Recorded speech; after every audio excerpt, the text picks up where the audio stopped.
ఒకసారి రవీందర్ తో మాట్లాడదాం.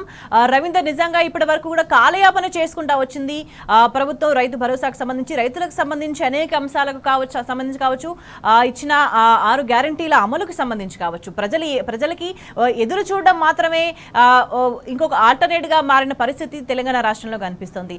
సో ఈ నేపథ్యంలో ఇంకా ఎప్పుడు ఈ రైతులకు సంబంధించి పనులను కూడా ప్రభుత్వం ఫినిష్ చేసింది? ఎందుకంటే ఎలక్షన్స్ కి ముందు ఏం మాటలు మాట్లాడినరు, బిచ్చం వేస్తున్నారని చెప్పేసి మాట్లాడిన స్థితి నుంచి నిజంగా ఎదురు చూడాల్సిన పరిస్థితికి తీసుకొచ్చిన ప్రభుత్వం పట్ల రైతులు ఏమంటున్నారు?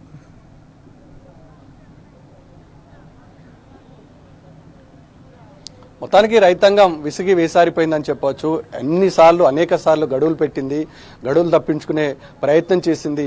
ఈపాటికే రైతు రుణమాఫీ మొదలుకొని పంటకు పెట్టుబడి సాయం, రుణమాఫీతో పాటు రైతుకు సంబంధించిన అనేక అంశాలతో పాటు జనరల్గా ఇవ్వాల్సిన అనేక పథకాలపైన డెడ్ లైన్లు పెట్టారు, కానీ తప్పించుకునే ప్రయత్నం చేసింది. ఇవాళ రైతు భరోసా పరిస్థితి కూడా అదే ఉంటదేమనే రైతాంగం అనుమానం వ్యక్తం చేస్తుంది.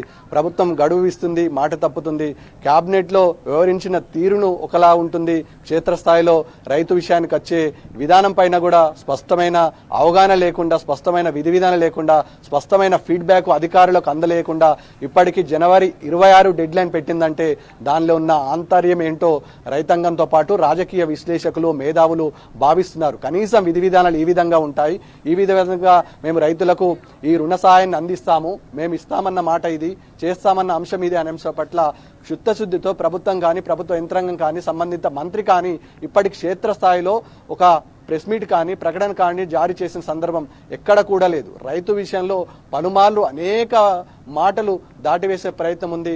వరంగల్ డిక్లరేషన్ ఆధారంగానే మొదటికే మోసం చేసిండ్రు. వరంగల్ డిక్లరేషన్ ఆధారంలో రెండవ వరంగల్ డిక్లరేషన్లో మొదటిగా చెప్పిన అంశం రైతులందరికీ 15,000 రూపాయల సంబంధించిన పెట్టుబడి సాయం అందిస్తామని చెప్పారు, కానీ మొదటికే మాట తప్పారు.